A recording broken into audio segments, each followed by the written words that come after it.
Bonjour à tous et bienvenue sur la chaîne d'Edphone. Aujourd'hui nous allons effectuer la réparation d'un iPhone 7 Plus qui a pris l'eau. Donc c'est des problèmes qui arrivent assez fréquemment durant les périodes d'été. Là on peut apercevoir qu'on est au mois d'août.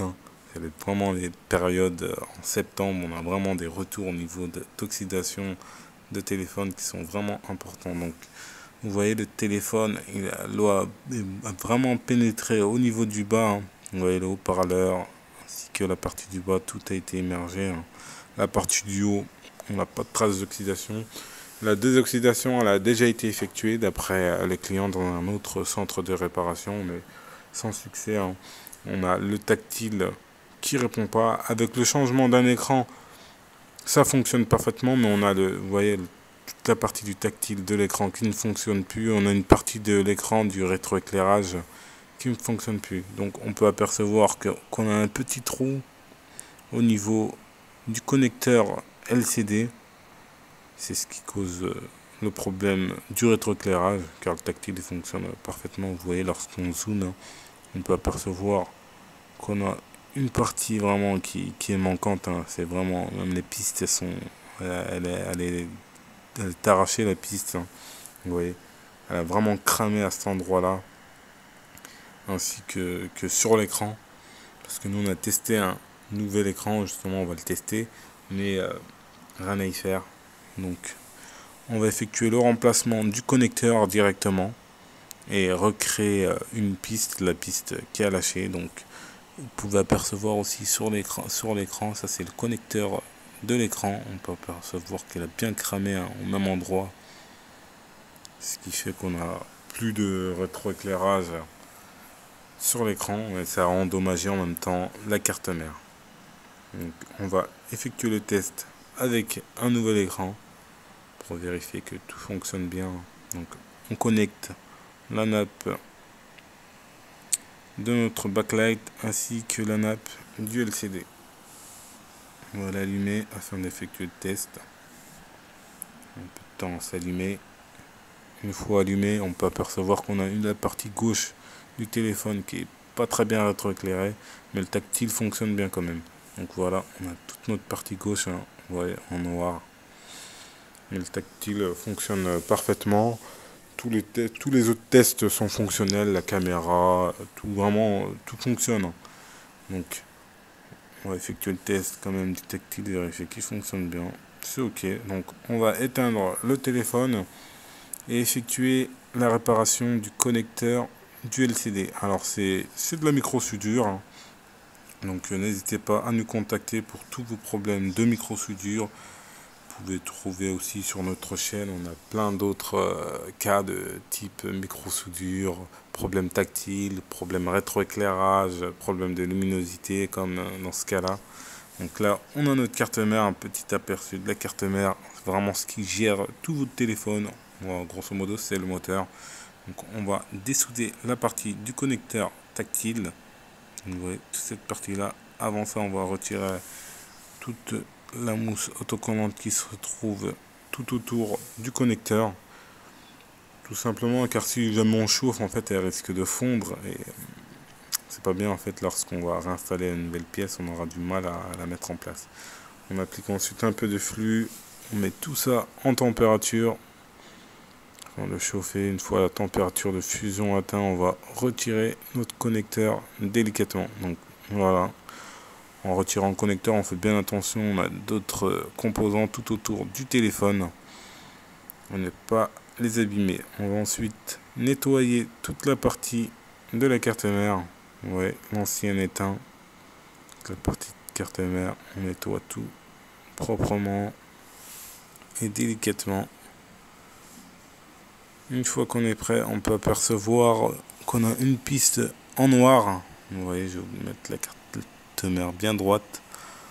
On a notre piste noire. Vous voyez, elle est manquante. Celle du dessus, on va simplement la gratter. Elle fait encore connexion. Donc, on va gratter le tout.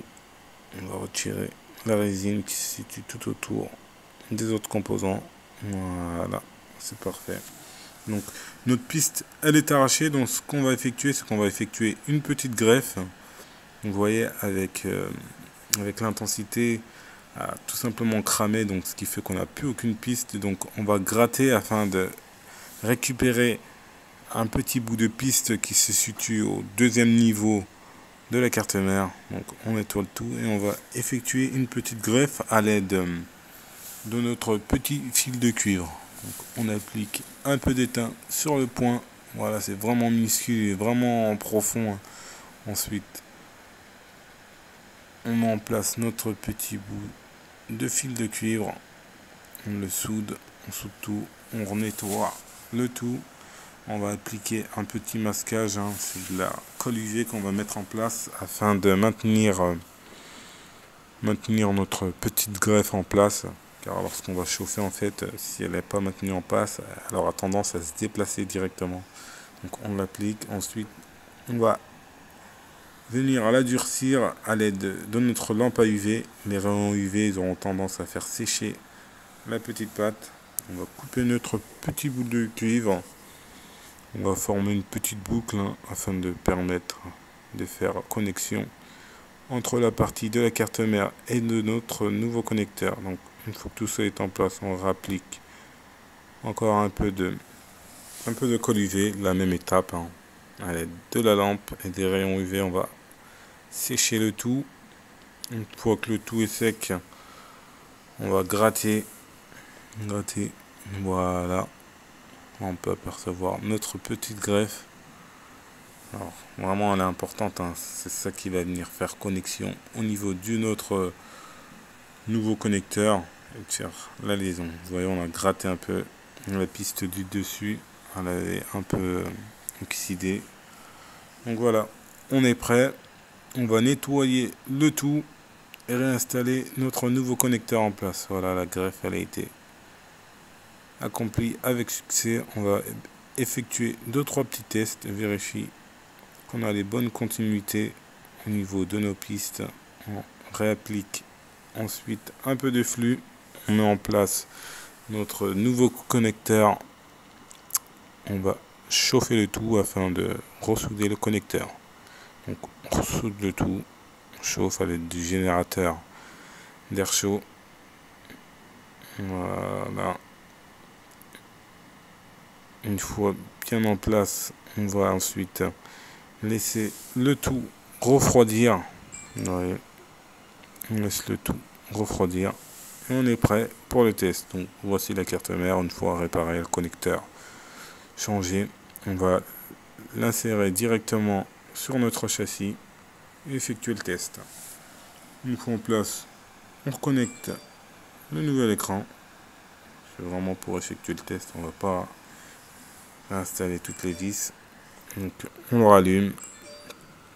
Une fois allumé, on peut apercevoir qu'on a plus la tâche au niveau du côté gauche de notre écran. Vous voyez, une fois en blanc, c'est parfait. On va effectuer un test au niveau du tactile, vérifier qu'il fonctionne bien. Donc 1, 2, 3, 4, 5, 6, voilà. Tout fonctionne très bien, le éclairage il est ok. Donc si jamais vous avez un problème d'oxydation ou d'autres problèmes sur l'iPhone 7, 7 Plus, n'hésitez pas à nous contacter. La réparation est effectuée en 24-48 heures.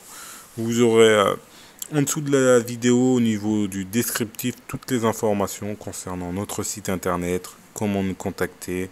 Et n'hésitez pas à nous lâcher un like si vous avez aimé cette vidéo. Et à la prochaine pour de nouvelles vidéos sur la chaîne d'Edphone. Merci à vous et à la prochaine.